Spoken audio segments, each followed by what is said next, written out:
Efendim Tori.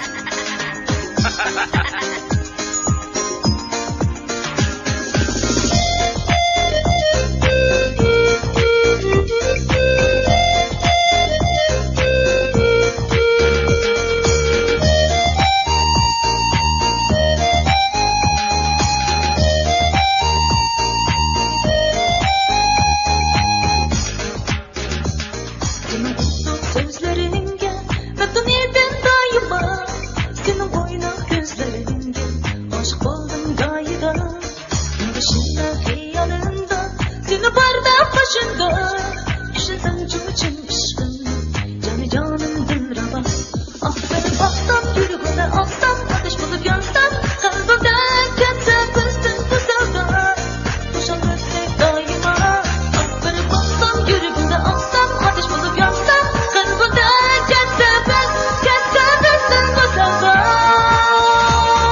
Başında yanında seni barda başında. Düşünsen çuçun aşkın canı canım dilraba.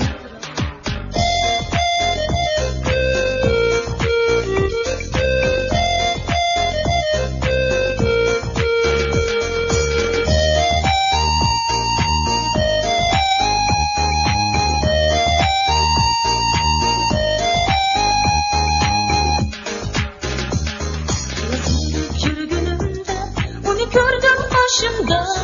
Dikilgendim ona huzur verip canıma. Karşı aldım onu ben. Geldi canım yanıma. Tuzu koydum gülbezden. Aşk Allah yarıma. Ah beni bastan yürüğüne alsam ateş bulup yansam kalbimde ketse kıstın bu sevda. Kucak öpsek daima. Ah beni bastan yürüğüne alsam ateş bulup yansam kalbimde ketse kıstın bu sevda. Karşı aldım onu ben. Geldi canım yanıma. Tuzu koydum gülbezden. Aşk Allah yarıma.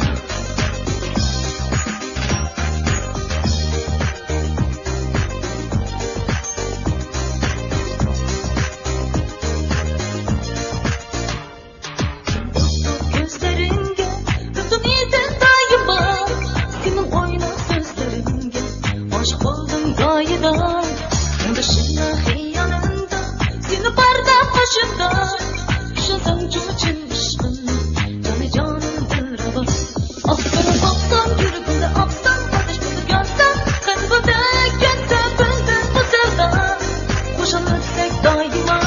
Ah bana baksam yürüğüne aksam ateş bulup yansam kalbimde ketse kıstın bu sevda. Başında hayalında seni barda başında. Düşünsem çuçun aşkın